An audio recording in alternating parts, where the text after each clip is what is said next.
Schooling has failed you, and it might even cost you your future. Hi, I'm Ruan. I'm an educator, and I'd like to talk about how universities and schools leave you unprepared for the future.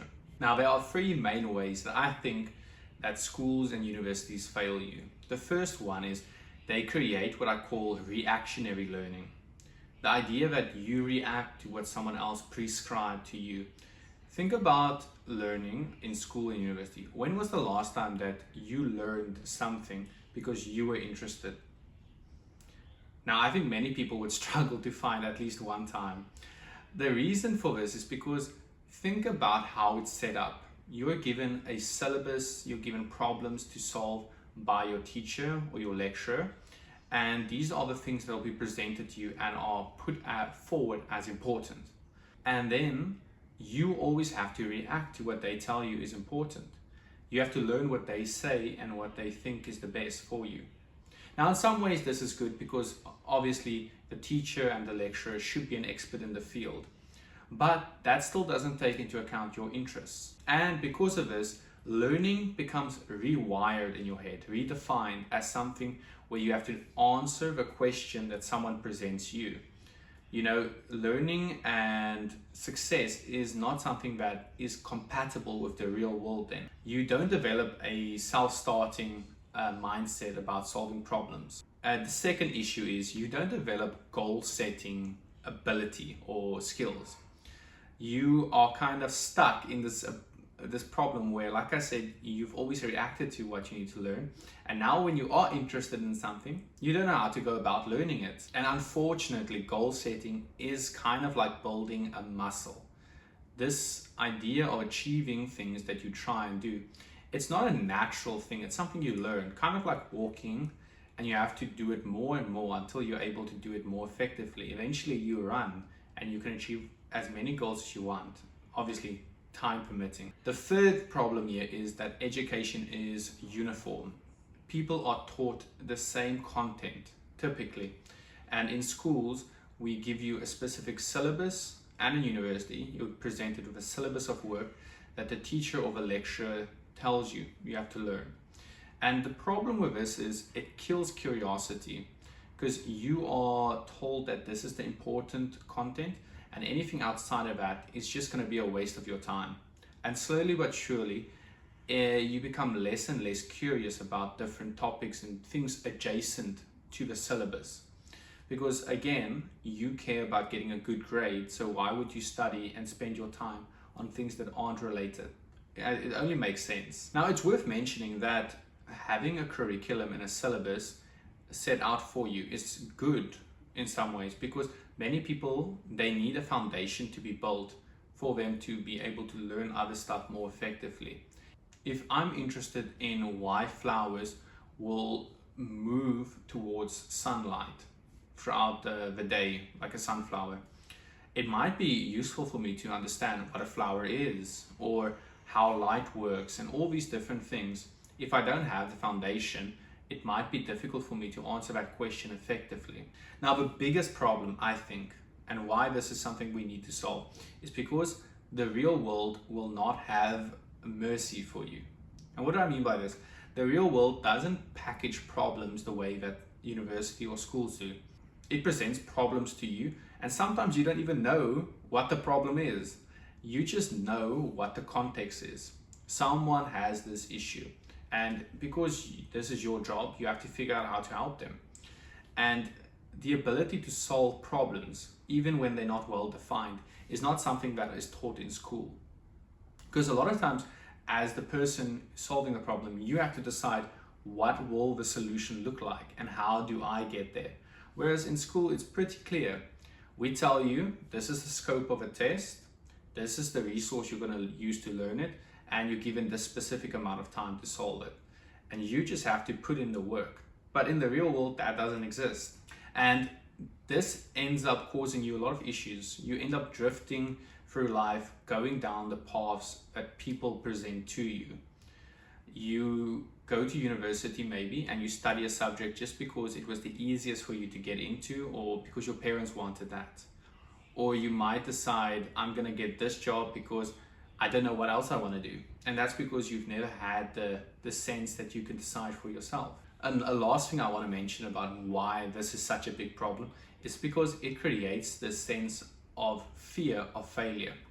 Fearing failure is a very big thing, and I think it's kind of engineered to a large degree by school. When you're in school, you're taught that you need to get a specific percentage on a test, whether it's a quiz or an exam. And then if you're not meeting that, you're failing. And failure is seen as very bad because people treat you differently, your parents are not happy with you, and you can see yourself, being socially downclassed as dumb maybe. And this is a problem because learning happens through failure, and not willing to fail or take risks makes you incapable of learning when you're not in a school environment where people help you so much. In life, you're going to fail all the time, and you just need to be willing to get up again. So are schools and universities evil for causing these issues? No, I don't think so. Even though as a school learner, you might think, oh, I hate school. School's the worst. School makes sense. It's a logical thing, the way it works. Let's consider how a school works. You have a bunch of kids come there and they need to build up a foundation of skills, literacy, some critical thinking, hopefully, and some content knowledge about different topics. So one day they're going to write an exam that will allow them to go to university. If you think of that picture, schools, the way they are made, make sense. The same with university. There's a lecturer with a lot of knowledge in their head that presents a syllabus, and they're supposed to prepare you so one day you can go and do work. Now the problem comes in when you realize how limited their resource and time is. There's normally one lecturer for 100 students in university. Teachers nowadays have so many students in their class, so they can't give individualized assessments or help them more than they already do. And then learning becomes standardized. It has to be kept the same because you can't teach everyone different things, especially if you want to make sure that everyone meets a specific standard.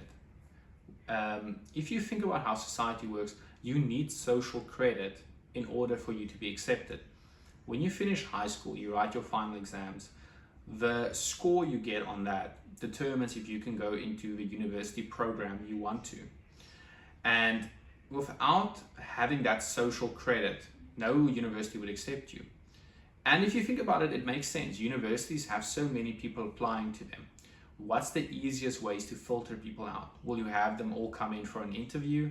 Will you have them all sit for a test? Or would you rather just look at results from their exams and then notice who is the most likely candidate that we can take and will be a good fit for our university program? Same with university. Bachelor's degrees, masters, diplomas, all these things, they are just a proxy, a social credit that we use in society to get people employed. When you finish your degree, you have a bachelor's in economics, then you can maybe apply for a specific job where they need that, because the degree says you should know what you're talking about.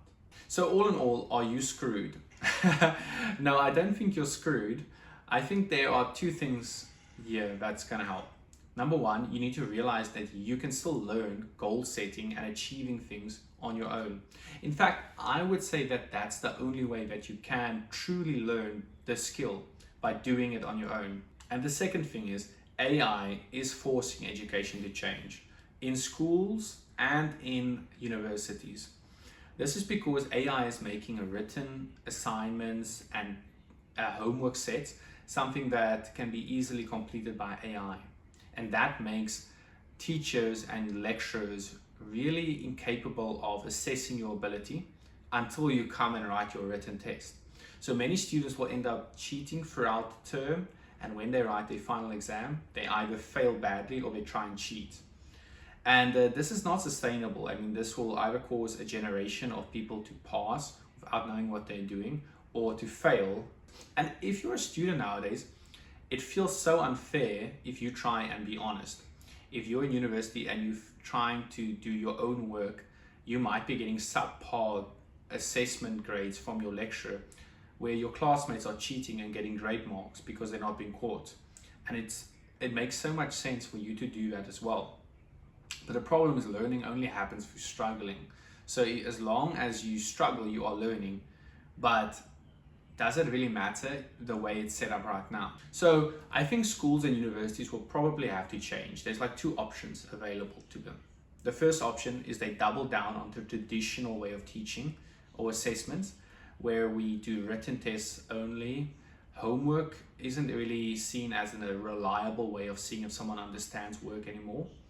And we take away essays unless it's written in person. In fact, that's the way I was going through my schooling. Everything was done in person with paper and a pen. But I don't think that's the most effective way.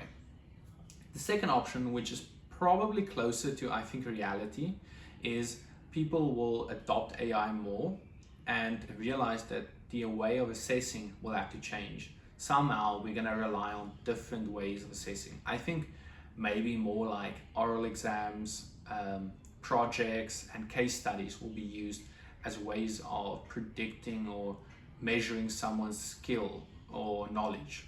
Now, do you have to wait for these changes to happen? No, like I already said, you can take the charge and you can start now. And I think that's the best way to go about it.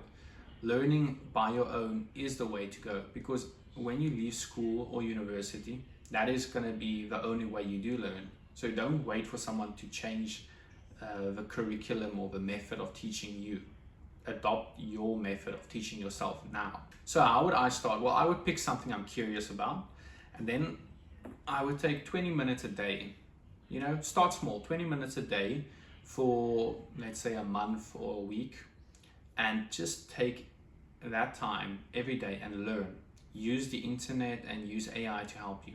And don't wait for the syllabus or your lecturer or teacher to give you permission to go learn what you're curious about. You can take the time on your own and go and learn it. Even if it's totally unrelated, if you're still uncertain about how to learn on your own, you can wait. In the future, I'll post a video and give some advice to help people. So in closing, schools and universities are not evil. It makes logical sense the way they work. But you should realize they prepare you for a system, but not life. Life doesn't have these specific rules, a scope of work for you, and you need to teach yourself how to go about solving any problem and achieving the goals you set for yourself.